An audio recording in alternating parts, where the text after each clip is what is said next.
रूहानी बाप दादा को याद प्यार गुड मॉर्निंग।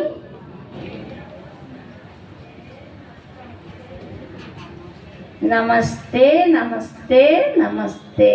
तापरे आ किछि नहीं, आ किछि नहीं।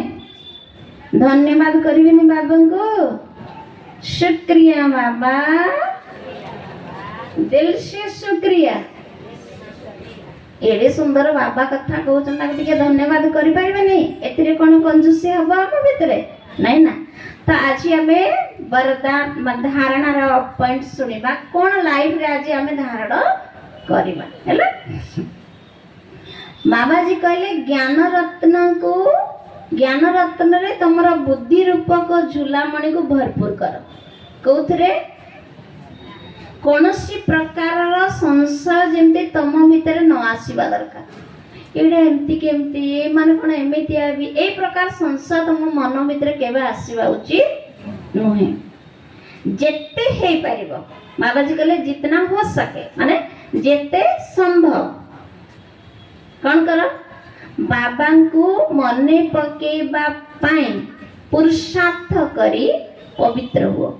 जेते संभव बाबा को मने पकेई पवित्र बनेबार कौन करिबा। बाकी प्रश्न रे जाओ ना एमती केमती सेमती केमती ए जो क्वेश्चन रे जी जीव से बाबा कर वरदान पाई परिबो ना। जो हुआ सो बोलो जा हैला सब कोन होची भल होची। तेणु प्रश्न रे जीवा ना। द्वितीय पॉइंट बाबा कहले एक बाबा को सहित ही सच्चा प्रीत रखिबा।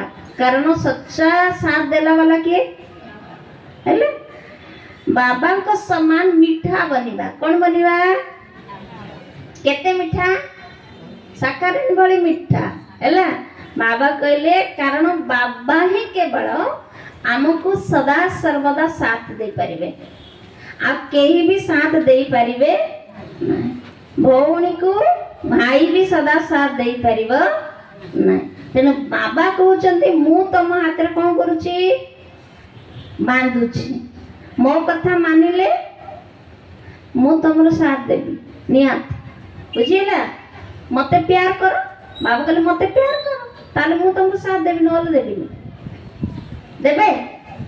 बाबा कहे मते तो प्यार करूनु आ तो जहा को प्यार कर जो जा तो से साथ दबो कहबे नहीं कहबे कि करिवेनी कहबे ना। अच्छा आज रो वरदान सब बेले ज्ञान सूर्य को सामना सब बेले ज्ञान सूर्य को सामना रे रही हैला। रहिला वाला जो माने अंतर्मुखी समानधारी बोली पारिबे।